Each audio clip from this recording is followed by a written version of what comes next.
What would you do if saving someone's life meant losing the one thing you thought defined you? This is the story of David Chen, a man who discovered that sometimes our greatest losses become our most profound gifts. If this story touches your heart, please hit that like button and subscribe to our channel for more inspiring tales that remind us what it truly means to be human. David Chen had always been defined by one thing, his music. At 32, he was a concert pianist whose fingers could make a Steinway weep or sing with equal mastery. His entire life had been built around those hands, those 10 perfectly trained instruments that had carried him from a cramped apartment in Queens to the stages of Carnegie Hall and beyond.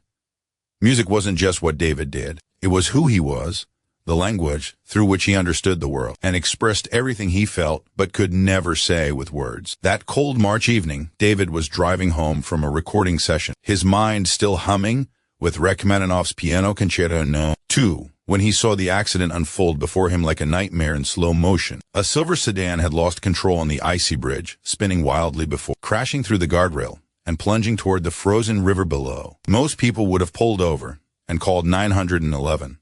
Most people would have waited for help, but David had never been most people. Without thinking, without calculating the risk, he slammed on his brakes and ran toward the twisted metal of the guardrail. Below, the car was sinking fast, the river's icy water pouring through the shattered windows. David could see a figure inside, a woman, pounding desperately against the glass. He didn't hesitate. He climbed down the embankment, the cold air burning his lungs, and dove into water so freezing it felt like 1,000 knives piercing his skin.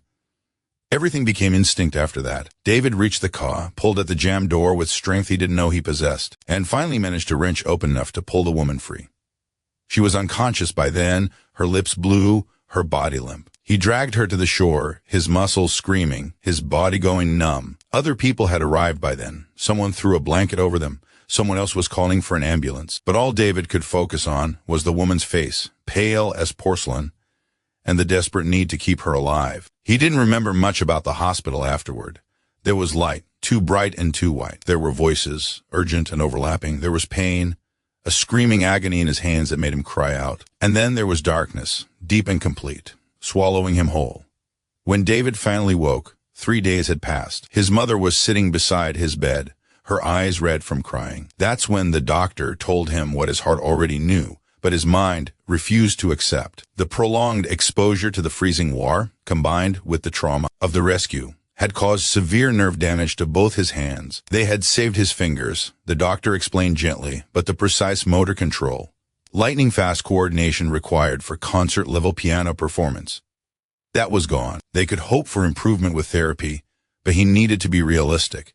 His career as a concert pianist was over. David didn't cry. He didn't rage or throw things or demand a second opinion. He simply turned his face to the wall and felt his entire identity crumble into dust. Without his music, without his ability to play, who was he? What was he? The question haunted him through the weeks of physical therapy, through the painful exercises that brought back basic function, but not the artistry, not the magic. His hands could hold a fork, button a shirt, type on a keyboard. But they couldn't dance across ivory keys the way they once had. They couldn't create beauty anymore.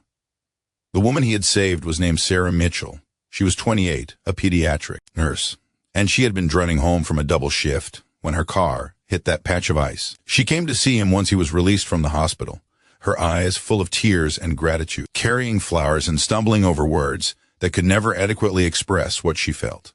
David was polite but distant. He didn't want her gratitude. It felt like salt in a wound that would never heal. She had her life, yes, but he had lost his. The trade didn't feel fair, even though he knew that thinking made him sound cruel and selfish.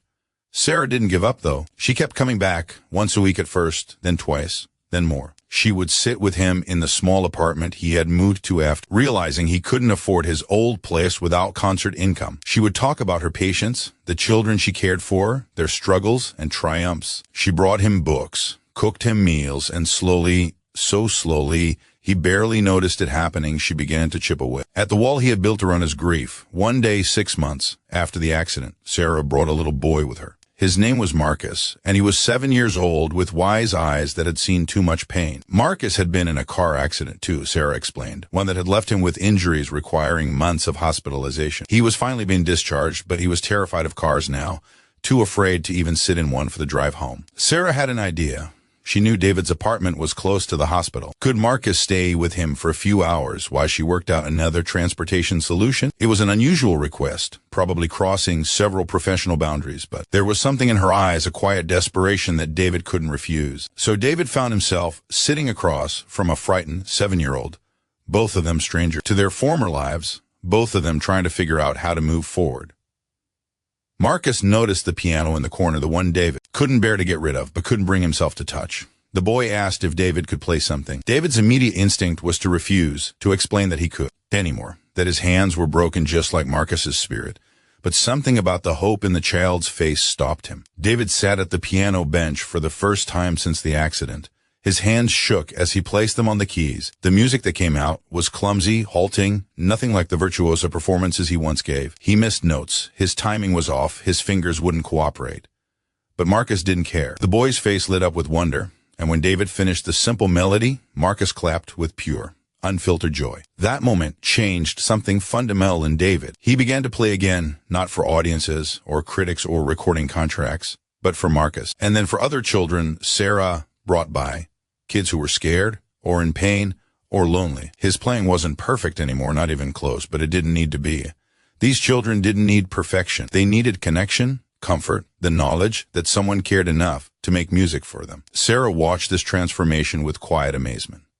The broken man who had saved her life was slowly becoming whole again, not by getting back what he had lost, but by discovering something new. She found herself falling in love with him, not with the famous pianist he had been, but with the man he was becoming.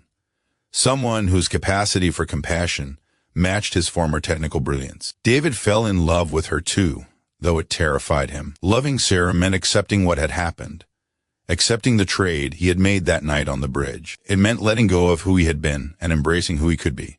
That was harder than any listitude he'd ever mastered. 1 year after the accident, David did something he never thought he would do. He went back to school, pursuing a degree in music therapy.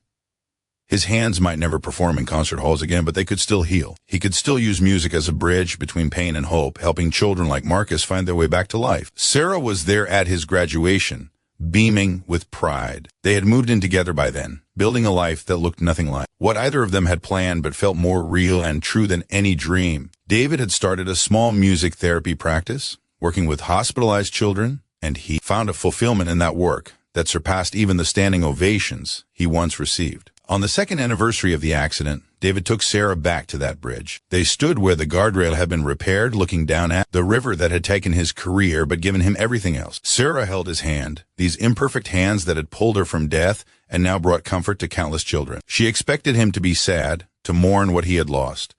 Instead, David smiled. He told her something he had never admitted to anyone. In all his years as a concert pianist, performing for thousands, receiving accolades and awards, he had felt increasingly empty. The music had become mechanical, a technical showcase devoid of the soul that had drawn him to it as a child. He had been so focused on perfection that he had forgotten why music mattered. He had lost his heart to ambition long before he lost his hands to the river. Saving Sarah had broken him, yes, but it had also freed him. His hands might never play Rachmaninoff again, but they could hold hers. They could comfort a frightened child. They could create music that mattered not because it was flawless, but because it was needed. He had saved her life that night, but in doing so, he had found his heart again, the one he didn't even realize he had lost. Sarah cried, and David held her, and together they understood a truth that many people never learn. Sometimes we have to lose everything we think defines us to discover who we really are. Sometimes our greatest tragedies become our most profound blessings. Sometimes saving someone else is how we save ourselves. David Chen never performed at Carnegie Hall again. His name faded from concert programs and recording catalogs. But in a children's hospital across town, his music fills the rooms where scared kids fight their battles. They don't care that his technique isn't perfect. They only know that when Mr. David plays for them, the pain doesn't hurt quite as much, and the world feels a little less frightening. That's a different kind of mastery, one measured not in applause, but in healing, not in perfection, but in love. He saved her life, but lost his heart. And in losing it, he found it again, stronger and truer than before. Sometimes that's how life works. Sometimes the things we lose were never really ours to begin with. And sometimes the person we become after loss is who we were always meant to be. If this story reminded you that our greatest purpose often emerges from our deepest pain, Please like this video and subscribe to our channel. Share your own stories of transformation in the comments below. Remember, you never know when losing something you thought you could. To live without will lead you to everything you never knew you needed.